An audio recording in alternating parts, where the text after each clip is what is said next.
les gens, effectivement, ils sont peut-être pas du tout au courant.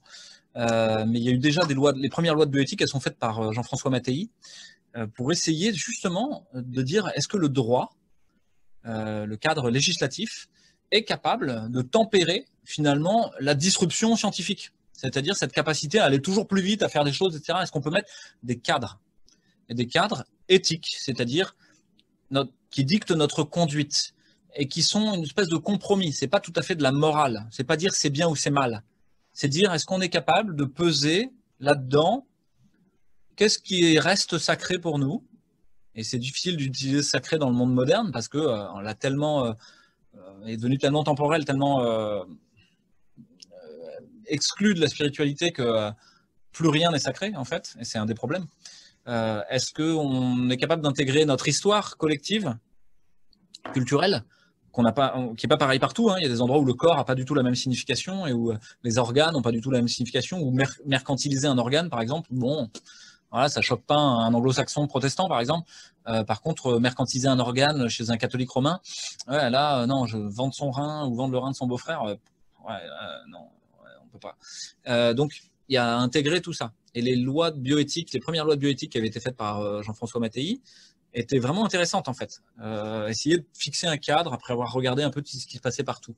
Et elles essayaient d'encadrer la recherche biomédicale, elles essayaient d'encadrer la pratique médicale, elles essayaient d'encadrer des conduites sociales en fait. C'est autour de l'avortement, autour de la procréation médicalement assistée, autour de plein de problématiques qui touchent tout le monde en fait. Qui touchent absolument tout le monde de tous les côtés.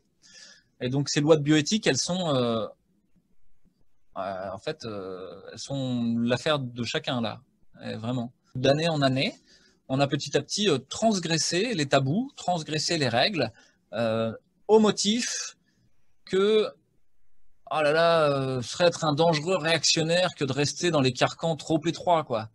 Alors que le transgressif, lui, il est moderne. Mais ça aboutit finalement à un nihilisme transgressif. C'est-à-dire qu'à la fin, on arrive à transgresser des tabous qui ont structuré l'humanité depuis très très très très longtemps, hein, et qui sont utiles. Les interdits ne sont pas inutiles, au contraire, ils sont la cristallisation d'une vraie nécessité sur le bien commun. Donc, à la fin, on aboutit à un nihilisme, c'est-à-dire que tu trouveras toujours plus transgressif que toi, et donc on arrive à la loi du plus fort, c'est-à-dire actuellement le plus fort économiquement, politiquement, législativement, va arriver à imposer aux autres sa transgression. Et donc, on a perdu toute civilisation, puisque une bonne partie de la civilisation, c'était d'essayer de tamponner un peu la loi du plus fort, quoi. Et d'essayer de faire que, bon, c'est pas parce que tu étais plus faible que tu devais te faire marcher dessus en permanence, quoi. Et ça aboutit à un nihilisme, parce que le bout, c'est qu'il n'y a plus rien. Voilà, on peut aller jusqu'où comme ça? Jusqu'à plus rien en fait. Plus aucune règle structurante. Et une destruction même du droit qui devient plus que l'outil finalement à imposer sa volonté aux autres de groupes de puissance, de groupes idéologiques. Et finalement, le droit qui était censé nous unir va nous séparer encore plus. La loi naturelle reviendra. Et donc voilà. Mais pour dire le tout, effectivement, cette loi de bioéthique, elle a été votée à une quarantaine de députés. Vous vérifierez le nombre, peut-être que je me trompe, mais en gros, entre 30 et 40 députés, à 3 heures du matin, la nuit, un samedi soir, sans que vous en ayez entendu parler. C'est-à-dire qu'en fait, il y a des groupes de pression qui souhaitent ce monde-là, qui souhaitent cette façon de gérer la procréation et tout ça, et qui œuvrent au quotidien pour le faire. Et en fait, il y a tout un anathème médiatique qui serait jeté sur les gens qui discuteraient. Parce qu'on serait des dangereux réactionnaires, etc. Qu'on serait homophobe ou je sais pas quoi. Alors qu'en fait, ça n'a rien à voir. Ça a à voir avec vraiment quel chemin anthropologique on veut suivre, quoi. Est-ce qu'on va être dans une humanité complètement artificielle, façon le meilleur des mondes d'Aldous Huxley, etc. Ou est-ce que non, on veut laisser la vie survenir, quoi. D'autant plus que c'est un chemin qui aboutit à une inefficacité, à une contre-productivité maximale. C'est-à-dire qu'elle dresse chacun contre tous, tous contre chacun.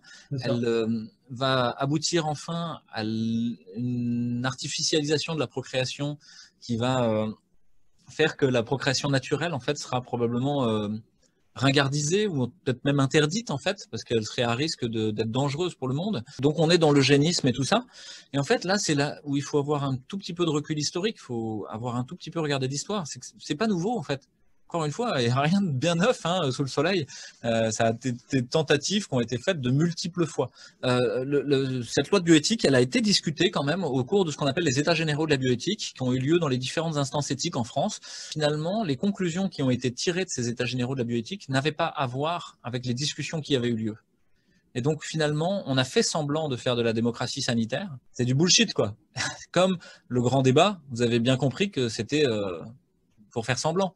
À la fin, il y avait marqué, mais dans certaines questions, c'était grandiose, je me souviens d'une, mais quelle partie de la fonction publique vous souhaitez voir diminuer? Plutôt les policiers, les pompiers, les soignants ou les députés? Et si je veux pas que la fonction publique diminue? Au contraire. Voilà, enfin, donc tout est vraiment une imposture.